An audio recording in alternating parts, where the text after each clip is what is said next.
कक्षा 10वीं एनसीईआरटी की बुक सामाजिक विज्ञान सोशल साइंस क्लास 10 का सोशल साइंस, है ना। इतिहास एनसीईआरटी की आपकी जो बुक है क्लास 10 सोशल साइंस, है ना, उसका आपका इतिहास का अध्याय 2 भारत में राष्ट्रवाद। हमारा अध्याय का नाम क्या है? भारत में राष्ट्रवाद, भारत में राष्ट्रवाद। अध्याय 2 भारत में राष्ट्रवाद आप देख सकते हो, है ना। आप यहाँ पर देख सकते हो आपकी कौन सी बुक का, आपकी जो प्रथम, है ना, आपका जो प्रथम भाग है भारत और समकालीन विश्व 2 घटना का खंड 1 घटना। और ये वाली बुक कौन सी है आपकी? भारत और समकालीन विश्व 2। कक्षा 10वीं क्लास 10 की बुक कौन सी? भारत और समकालीन विश्व 2। ये वाली जो बुक है, इस बुक का आपका ये वाला अध्याय भारत में राष्ट्रवाद, ठीक है। अध्याय 2 भारत में राष्ट्रवाद। इस चैप्टर को आज की इस वीडियो में हम पढ़ने वाले हैं, पूरा का पूरा हम पढ़ने वाले हैं। और ये चैप्टर के हम पढ़ेंगे नहीं, बल्कि हम इसके इंपॉर्टेंट आंसर क्वेश्चंस पढ़ेंगे। इस वीडियो में हम इस चैप्टर के इंपॉर्टेंट आंसर क्वेश्चन जो परीक्षा में पूछे जा सकते हैं और जो बहुत ही महत्वपूर्ण आंसर क्वेश्चन से परीक्षा में पूछे जाएंगे, इस इकाई से इस वर्ष अगर देखा जाए तो आपको 2 अंक के विकल्प आएंगे, 2 विकल्प आएंगे और एक प्रश्न आपको 4 अंक का पूछा जाएगा वार्षिक परीक्षा में। और इसके साथ साथ ये जो वीडियो है 6 परीक्षा के लिए भी उपयोगी है, प्री बोर्ड परीक्षा के लिए भी उपयोगी है और वार्षिक परीक्षा के लिए भी उपयोगी है। क्लास 10 ये वीडियो खासकर मेरा जो चैनल है वो एमपी बोर्ड के बच्चों के लिए, जो मध्य प्रदेश राज्य के बच्चे हैं उन लोग के लिए वीडियो तो बहुत ज़्यादा इंपॉर्टेंट है। लेकिन साथ साथ जहाँ कहीं पर भी एनसीईआरटी बुक चलती, जैसे कि उत्तर प्रदेश हो गया, छत्तीसगढ़ हो गया, सीबीएसई स्कूल हो गया, जहाँ कहीं पर भी एनसीईआरटी बुक चलती है, आप सभी बच्चों के लिए भी ये वीडियो बहुत ज़्यादा इंपॉर्टेंट है। तो चलिए आज के इस वीडियो में हम इस अध्याय को पूरा का पूरा समझेंगे और पूरा का पूरा आप लोग को ये अध्याय में तैयार करवाऊंगा। पूरा इंपॉर्टेंट आंसर क्वेश्चन से हम इसमें पढ़ेंगे और इस वीडियो को देखने के बाद आपको किसी दूसरे वीडियो को देखने की आवश्यकता नहीं पड़ेगी। तो चलिए शुरू करते हैं। देखिए पाठ के अंदर के प्रश्न उत्तर, सबसे पहले यहां पर हम क्या पढ़ेंगे? पाठ के अंदर के आंसर क्वेश्चन हम पढ़ेंगे। यहां पर पाठ के अंदर के प्रश्न उत्तर कौन कौन से यहां पर हमारे, हम उसको पढ़ेंगे। कौन से प्रश्न उत्तर? पाठ के अंदर के प्रश्न उत्तर। देखिए व्याख्या करें क्वेश्चन के यहां पर आपका व्याख्या करें किसकी व्याख्या करना है? पहला, उपनिवेशों में राष्ट्रवाद के उदय की प्रक्रिया उपनिवेशवाद विरोधी आंदोलन से जुड़ी हुई क्यों थी? यह आपका पहला क्वेश्चन है। दूसरा, पहले विश्व युद्ध ने भारत में, देखो हमारा पहला क्वेश्चन यहां पर देखिए, पहला क्वेश्चन यहां पर हमारा क्या है आप यहां पर देख सकते हो। देखो, उपनिवेशों में राष्ट्रवाद के उदय की प्रक्रिया। उपनिवेश का मतलब क्या होता है? जब अंग्रेज लोग भारत देश में आए थे और अंग्रेजों ने भारत देश को गुलाम बना लिया था, तो इसी प्रकार के शासन को हम उपनिवेश वाला शासन कहते हैं, है ना। में राष्ट्रवाद का उदय हुआ जब अंग्रेज लोग कहां पर आए, जब अंग्रेज लोग भारत देश में आए तो भारत देश के लोगों के अंदर राष्ट्रवाद की भावना जन्मी कि यार साले बाहर के भड़वे अंग्रेज लोग आए और हमारे भारत माता को गुलाम बना लिया, अब अंग्रेज लोग को हमको बाहर खदेड़ना है। तो पूरे भारत देश के लोग इकट्ठे हुए थे और अंग्रेजों के विरुद्ध उन्होंने आंदोलन करे थे, है ना। उपनिवेशवाद विरोधी आंदोलन से जुड़ी हुई है, क्यों थी? तो आपको इसका उत्तर बताना है, ठीक है। तो पहला क्वेश्चन है आपका, उपनिवेशों में राष्ट्रवाद के उदय की प्रक्रिया उपनिवेशवाद विरोधी आंदोलन से जुड़ी हुई क्यों थी? तो देखो इसका आंसर आप समझोगे। उपनिवेशों में राष्ट्रवाद का उदय कब हुआ? जब भारत देश गुलाम था। किसका गुलाम था? भारत देश पर अंग्रेज लोग का, इंग्लैंड ब्रिटेन का औपनिवेशिक शासन था। तब भारत देश क्या था? गुलाम था। तो यहाँ पर भैया बहुत सारी उपनिवेशवाद के विरोधी आंदोलन हुए। तो देखो इसका पहला कारण क्या था? दूसरे उपनिवेशों की तरह भारत में भी आधुनिक राष्ट्रवाद के उदय की परिघटना उपनिवेशवाद विरोधी आंदोलन से गहरे तौर पर जुड़ी थी। आजकल के समय में कोई देशभक्त नहीं है। क्यों देशभक्त नहीं है? भारत देश आजाद है ना, तो देशभक्ति की भावना नहीं है, अपन अपना खा रहे पी रहे आराम से जी रहे। लेकिन जब अंग्रेज लोग आए थे तो अंग्रेज लोगों ने भारत देश को इतना प्रताड़ित कर दिए थे। भारत देश में जो गेहूं की खेती होती थी, अंग्रेज लोग ने बोला कि कोई गेहूं की खेती नहीं करेगा, कोई चावल की खेती नहीं करेगा, तो किसकी खेती करेंगे? कपास की, अफीम की, है ना। जो चीज कपास की, जो अंग्रेज लोग क्या करते थे, अंग्रेज लोग ने भारत देश को एक प्रकार से गुलाम बना लिया था। तो जब भारत देश को अंग्रेजों ने गुलाम बना लिए तो भारत देश को आजाद करवाने के लिए भारत देश के लोगों के अंदर काय की भावना पनपी? राष्ट्रवाद की भावना क्या हो गई थी? पनपी थी। औपनिवेशिक शासकों के खिलाफ। जो औपनिवेशिक शासक थे जैसे कि अंग्रेज लोग हो गए, लॉर्ड डलहौजी हो गए, ब्रिटेन ने जब हमको गुलाम बना लिया था, है ना, तो उसके खिलाफ संघर्ष के दौरान लोग आपसी एकता को पहचाने लगे थे। आजकल के समय में हिंदू मुसलमान आपस में लड़ रहा है, आज का टाइम देखा जाए तो, है ना कि नहीं।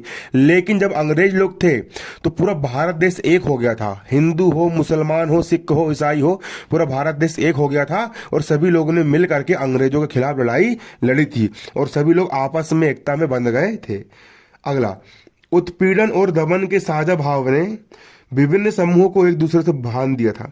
उत्पीड़न, अंग्रेज लोग भारत देश के लोगों को बहुत सताते थे, बहुत मारपीट करते थे हम लोगों के साथ, हम लोगों की जमीन छीन लिया, हम लोग को मारा, प्रताड़ित करा किसी ने, अंग्रेज लोग ने। और दमन, और हमारा वो दमन करते थे, है ना। तो जब हमारा कोई दमन करेगा, जब अंग्रेज लोग हमारा दमन करेंगे, है ना, उत्पीड़न और दमन के साझा भाव ने विभिन्न समूहों को एक दूसरे के साथ क्या कर दिया था, बांध दिया था। हर वर्ग और समूह पर उपनिवेशवाद का प्रभाव एक जैसा नहीं था, उनके अनुभव भी अलग अलग थे और स्वतंत्रता के मायने भी क्या थे, भिन्न भिन्न थे। ठीक है, मतलब कि अंग्रेज लोगों ने जब हमको गुलाम बनाया था तो किसी को उन्होंने ज़्यादा परेशान करा अंग्रेजों ने और किसी को कम परेशान करा, तो उपनिवेश का प्रभाव हर एक पर एक जैसा नहीं था, है ना। अगर महात्मा गांधी के नेतृत्व में कांग्रेस ने इन समूहों को एकत्र करके एक विशाल आंदोलन खड़ा किया। फिर महात्मा गांधी और कांग्रेस, उस समय पर अंग्रेज लोग के समय पर एक पार्टी थी कांग्रेस पार्टी, उसने बहुत बड़ा आंदोलन खड़ा किया और आंदोलन खड़ा करने के बाद अंग्रेजों के खिलाफ लोहा लिया और अंग्रेजों को मार भगाया। तो ये आपको हो गया यहाँ पर आंसर। ठीक है, अगला क्वेश्चन, अगला क्वेश्चन आप देख सकते हो, पहले विश्व युद्ध ने भारत में राष्ट्रीय आंदोलन के विकास में किस प्रकार योगदान दिया। प्रथम विश्व युद्ध, किसकी बात कर रहे हैं हम, प्रथम विश्व युद्ध की बात कर रहे हैं। विश्व युद्ध का मतलब क्या होता है बच्चों, विश्व युद्ध का मतलब होता है वर्ल्ड वार। विश्व युद्ध का मतलब क्या होता है, वर्ल्ड वार होता है। प्रथम विश्व युद्ध 1914 में शुरू हुआ था। कब शुरू हुआ था, 1914। 1914 का मतलब क्या है, हमको आज़ादी कब मिली, मैं आपको रफ में समझाता हूँ। हमको आज़ादी कब मिली, हमको आज़ादी मिली 1947 में। इसके बहुत समय पहले 1914 में, 1914 में क्या प्रारंभ हो गया, प्रथम विश्व युद्ध प्रारंभ हो गया। क्या प्रारंभ हो गया, प्रथम विश्व युद्ध। प्रथम विश्व युद्ध, प्रथम विश्व युद्ध कब प्रारंभ हुआ, प्रथम विश्व युद्ध, इसमें क्या हुआ था कि दुनिया के आधे देश अलग हो गए और पूरी दुनिया के आधे देश अलग हो गए और इन दोनों की आपस में लड़ाई लड़ने लगी, है ना। दुनिया में आधे देश अलग हो गए और आधे देश अलग हो गए और दोनों आपस में लड़ाई करने लगे। तो पूरी दुनिया की जो लड़ाई हुई थी, है ना, उसको हम बोलते प्रथम विश्व युद्ध। तो प्रथम विश्व युद्ध में क्या हुआ था कि जो अंग्रेज लोग का जो देश था, जिन अंग्रेजों ने भारत देश को गुलाम बनाए थे, उन अंग्रेज लोगों ने भी भाग लिए थे। किसमें भाग लिए थे, वर्ल्ड वार में। प्रथम विश्व युद्ध, विश्व का मतलब होता है पूरी दुनिया में लड़ाई छिड़ गई थी, दुनिया के आधे देश एक तरफ हो गए और दुनिया के आधे देश दूसरी तरफ हो गए और आपस में लड़ने लगे। ठीक है, ये प्रथम विश्व युद्ध जब हुआ था तो उसमें अंग्रेज लोगों ने भी कह रहे थे हिस्सा लिए थे। जब अंग्रेज लोग ने प्रथम विश्व युद्ध में हिस्सा लिए तो उन्होंने क्या कह रहे थे, जो सिपाही थे, अपना जो भारत देश था, अपने भारत देश के जो बेचारे जो लोग अंग्रेज लोग की सेना में भर्ती हुए थे, है ना, उन लोगों को उन्होंने यहाँ पर लड़ने के लिए पहुंचा दिया था, है ना। तो जब प्रथम विश्व युद्ध हुआ तो उसमें राष्ट्रीय आंदोलन के विकास में क्या क्या भूमिका रही, हम ये यहाँ पर पढ़ने वाले हैं। तो आप देख सकते हो, देखिए आप यहां पर देखो, है ना, क्या लिखा है यहां पर देखो। 1914 में, कब की बात है, 1914 में जब प्रथम विश्व युद्ध आरंभ हुआ तो ब्रिटिश सरकार ने भारत को भी इस युद्ध में शामिल कर लिया। अब भारत देश में तो पहले से ही गरीबी, है ना, एक तो पहले से अपनी खुद की बेन बजी पड़ी है, एक तो अंग्रेज लोगों ने पहले से अपन को परेशान कर दिए, ऊपर से जो दो लोग की लड़ाई हो रही है, प्रथम विश्व युद्ध में जो दो देश की लड़ाई हो रही है, तो उसमें अंग्रेज लोगों ने किसको शामिल कर लिया, भारत को भी शामिल कर लिया। अमेरिकी राष्ट्रपति उस समय, जब प्रथम विश्व युद्ध हुआ था उस समय अमेरिका के राष्ट्रपति कौन थे, विल्सन, और ब्रिटिश प्रधानमंत्री लॉर्ड जॉर्ज ने यह घोषणा की कि यह युद्ध लोकतंत्र और राष्ट्रीय आत्मनिर्णय के अधिकार की रक्षा हेतु लड़ा जा रहा है, अतः भारतीय जनता को इसमें अपना पूर्ण सहयोग देना चाहिए। महात्मा गांधी ने लॉर्ड जॉर्ज की घोषणा के आधार पर ब्रिटिश सरकार को युद्ध के संचालन में पूर्ण सहयोग देने का आश्वासन दिया। महात्मा गांधी ने क्या कहे, महात्मा गांधी ने यह कहे कि भैया तुम युद्ध लड़ रहे हो तो ठीक है, हम भी तुम्हारा सपोर्ट कर देंगे। अनेक भारतीय ब्रिटिश सेना में भर्ती हुए, पूरे भारत देश के जो नौजवान थे, है ना, वो लोग महात्मा गांधी के कहने पर वो लोग कहाँ पर भर्ती हुए, अंग्रेज लोग की सेना में भर्ती हुए और उन्होंने बड़ी वीरता के साथ युद्ध में भाग लिया। इस युद्ध ने राष्ट्रीयता की भावना को और अधिक जागृत किया। भारतीय नेताओं ने यह मांग की कि जब ब्रिटेन लोकतंत्र की रक्षा के लिए युद्ध लड़ रहा है तो उसका नैतिक कर्तव्य है कि वह युद्ध के पश्चात अगर वह प्रथम विश्व युद्ध जीत जाता है तो उसके बाद उसको भारत देश को स्वतंत्र कर देना चाहिए और भारत देश छोड़कर चला जाना चाहिए। लेकिन अंग्रेज लोग ने ऐसा नहीं करे। महात्मा गांधी के कहने पर पूरे भारत देश के लोग सेना में भर्ती हो गए और अपनी जान पर खेल करके अंग्रेज लोग को जीत दिलवा दी। और जैसे ही अंग्रेज लोग प्रथम विश्व युद्ध जीत गए तो उन्होंने भारत देश की मांग पूरा नहीं करे बल्कि और ज्यादा गुलाम बना लिए। ठीक है, ये कंडीशन वहां पर हो गई थी। अंग्रेज लोग साले किसी के सगे नहीं थे। अगला क्वेश्चन गा नंबर का, भारत के लोग रोलेट एक्ट के विरोध में क्यों थे? एक रोलेट एक्ट किसने पारित करा था? जब भारत देश गुलाम था तो अंग्रेज लोगों ने एक रोलेट एक्ट पारित करे थे। जब कौन गुलाम था? जब भारत देश गुलाम था तो अंग्रेज लोगों ने एक रोलेट एक्ट पारित किए थे। तो उस रोलेट एक्ट के विरोध में कौन था? हमारा भारत देश था। हमारा भारत देश किसके विरोध में था? रोलेट एक्ट में विरोध में था। तो क्यों था, क्या कारण था कि भारत देश के लोग, है ना, रोलेट एक्ट के विरोध में थे? तो आप देख सकते हो यहां पर ये लिखा है इसका आंसर। राष्ट्रीय आंदोलन के इतिहास में, भारत देश में जो आंदोलन हुआ था अंग्रेजों के खिलाफ, उसके इतिहास में इसे आतंकवादी अपराध नियम कहा जाता है। किसको? जो रोलेट एक्ट था, रोलेट एक्ट को आतंकवादी अपराध नियम कहा जाता है। रोलेट एक्ट में राष्ट्रीय आंदोलन को कुचलने के लिए निम्नलिखित बातें शामिल थी। अब रोलेट एक्ट में क्या क्या बात कही यहां पर आप देख सकते हो। रोलेट एक्ट के अनुसार भारत सरकार को यह अधिकार प्रदान किया गया कि वह किसी भी राजनीतिक आंदोलन या राज्य के विरुद्ध किए गए किसी भी कार्य का दमन करने में पूर्णतः स्वतंत्र है। भैया रोलेट एक्ट में अंग्रेज लोग की सरकार को अनुमति मिल गई कि अगर कोई भी भारत देश के लोग अगर अंग्रेजों के खिलाफ कुछ भी करते हैं, कोई भी आंदोलन करते हैं, तो अंग्रेज लोग आकर के उनको गोली मार सकते हैं, है ना। दूसरा, सरकार बिना मुकदमा चलाए किसी भी आदमी को बंदी बना सकती थी। अगर मान चलो कि तुम अगर अभी तो अपन को कुछ नहीं कर सकता, अगर मान चलो कि अपन लोग रहते उस समय, है ना, जब भारत देश गुलाम था, तो अगर उनको गुस्सा आया तो वो किसी को भी जेल में डाल सकते थे बिना किसी कसूर के, है ना, बिना मुकदमा चलाए किसी भी व्यक्ति को जेल में डाल सकती थी, किसी भी व्यक्ति को बंदी बना सकती थी। मजिस्ट्रेटों द्वारा किसी भी ऐसे व्यक्ति को जिस पर क्रांतिकारी होने का संदेह हो, क्रांतिकारी का मतलब ये होता है कि वे लोग जो अंग्रेजों के खिलाफ लड़ाई लड़ रहे थे उनको क्रांतिकारी कहा जाता था। जैसे भगत सिंह हो गया, चंद्रशेखर आजाद हो गए, ये लोग क्रांतिकारी थे। इन लोगों ने अपनी जान की बाजी खेल करके भारत देश को आजादी दिलवाई थी, है ना। तो जिस किसी पर भी क्रांतिकारी होने का संदेह हो उसको नजरबंद किया जा सकता था। नजरबंद करने का मतलब ये होता है, नजरबंद करने का मतलब ये होता है कि भैया उसको जेल के अंदर डाल दिया जाएगा या काला पानी की सजा दे दी जाएगी। ठीक है, अगला देखो। अब रोलेट एक्ट का विरोध किस प्रकार हुआ आप यहां पर देख सकते हो। देखिए, तो रोलेट एक्ट का विरोध, रोलेट एक्ट का देशव्यापी विरोध किया गया, पूरे भारत देश में इसका विरोध किया गया क्योंकि अंग्रेज लोग किसी को भी जेल में डाल दे रहे थे। महात्मा गांधी ने भी इस विरोध में सक्रिय भाग लिया और उत्साह के साथ सत्याग्रह आंदोलन को चलाया। 6 अप्रैल सत्याग्रह आंदोलन चलाया, सत्य के आग्रह पर चलो कि भैया जो अपराधी उसको सजा दो, किसी को भी सजा मत दो, ना। 6 अप्रैल को देशव्यापी हड़ताल का निश्चय हुआ। उस दिन जनता ने विभिन्न भागों में जुलूस बनाकर निकाले और रोलेट एक्ट के विरोध में नारे लगाए कि रोलेट एक्ट को वापस लिया जाए, रोलेट एक्ट को वापस लिया जाए। यह एक ऐसा आंदोलन था जिसमें अमीर गरीब ऊंच नीच हिंदू मुसलमान सभी एक साथ मिलकर आंदोलन कर रहे थे। सभी लोग एक साथ मिलकर के आंदोलन कर रहे थे। यह एक ऐसा एक्ट था। ठीक है, अब देखिए, अब आप यहाँ एक क्वेश्चन यहाँ पर आप देख सकते हो। गांधी जी जो थे, गांधी जी ने एक असहयोग आंदोलन चलाया और असहयोग आंदोलन में बहुत सफलता मिली, अंग्रेज लोग को मुंह की खानी पड़ी।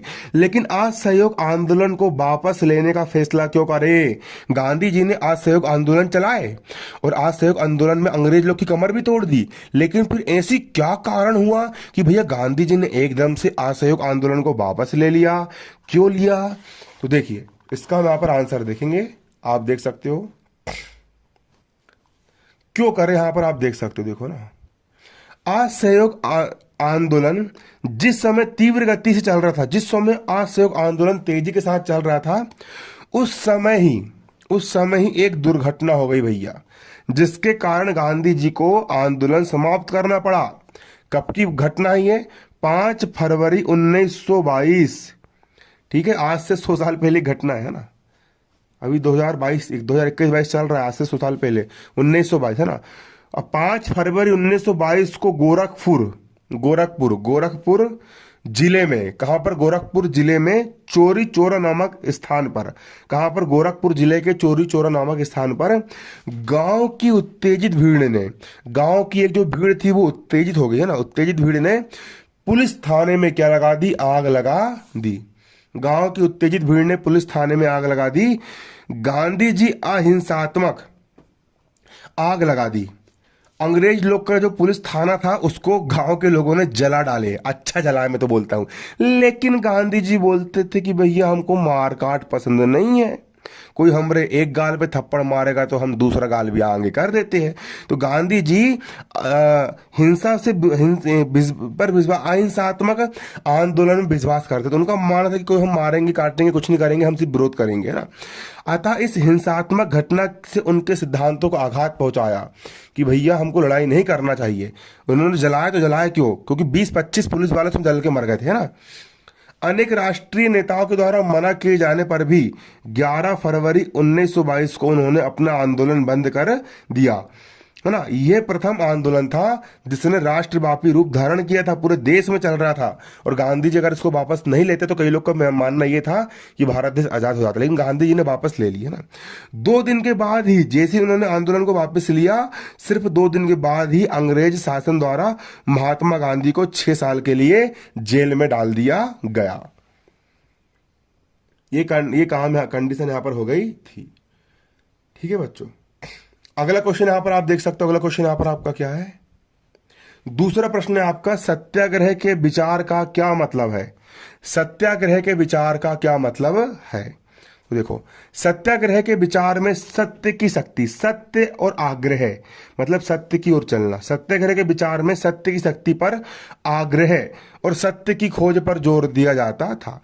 इसका आशय यह था कि अगर आपका उद्देश्य सच्चा है, यदि आपका संघर्ष अन्याय के खिलाफ है, जो अन्याय हो रहा है उसके खिलाफ है, तो उत्पीड़क से मुकाबला करने के लिए आपको किसी भी शारीरिक बल की आवश्यकता नहीं है। प्रतिशोध की भावना या आक्रामकता का सहारा लिए बिना सत्याग्रही केवल अहिंसा के सहारे भी अपने संघर्ष में सफल हो सकता है। ऐसा महात्मा गांधी मानते थे कि कोई तुमको मार रहा है, कोई तुमको परेशान कर रहा है, तो तुम सिर्फ सत्य की राह पर चलो और तुम उसको मत मारो, तुम बस उसका विरोध करो, तो तुम मतलब कि अपने संघर्ष में सफल हो सकते हैं। इसके लिए दमनकारी शत्रु की चेतना को झिंझोड़ना चाहिए।